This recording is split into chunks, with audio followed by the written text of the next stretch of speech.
And before I get started, I'd just like to say how happy I am to hear of the opposition's apparently newfound love of all animals, because I presume that love extends beyond the brumbies. And I make mention of Ms Lovell's comments on ducks. I assume that also now includes ducks. So I'm happy to hear their position on that's changed. And might I say, I greatly look forward to welcoming them and being arm in arm with them at the next ban live export protest post-COVID. President, horses have a special place in a lot of Australians' hearts, including mine. Whenever a horse suffers, or any animal for that matter, I am concerned. Victoria doesn't just condemn horses to cruel deaths in jumps racing, rodeos and slaughterhouses as wastage.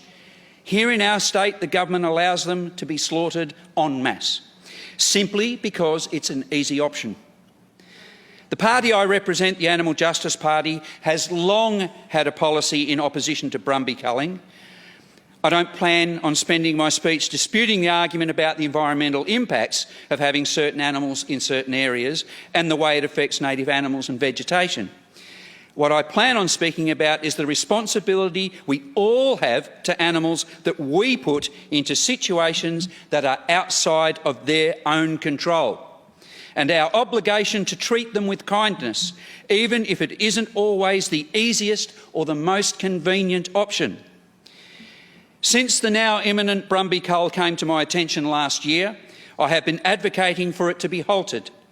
There has been barely any effort from the government to trial non-lethal methods of control, such as fertility control and rehoming. These options are indeed the best interest for the areas they live in and for the brumbies themselves. Because life as a brumby can be tough, and safely removing them is a win-win.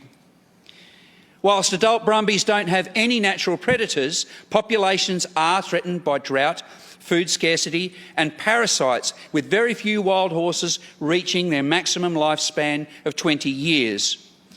Much like the horses we keep as companions, brumbies are intelligent and social creatures with a strong awareness of their surroundings, including potential threats.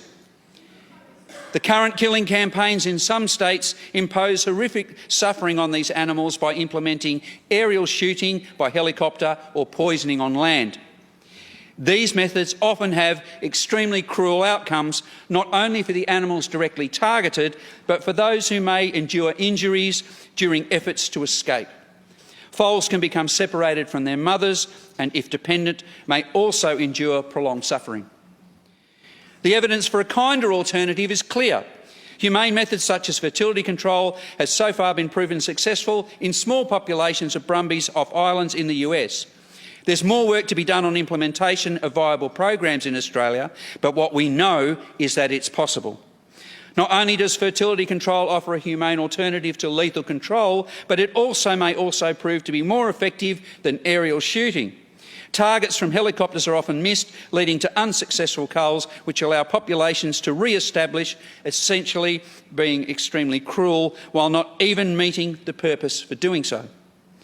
The government should not only end this ruthless killing spree, but they should financially support the groups helping brumbies. Rehoming groups struggle to cover the costs associated with transport, feed, gelding and vet bills. But imagine what they could achieve with a government that was working with them, not against them.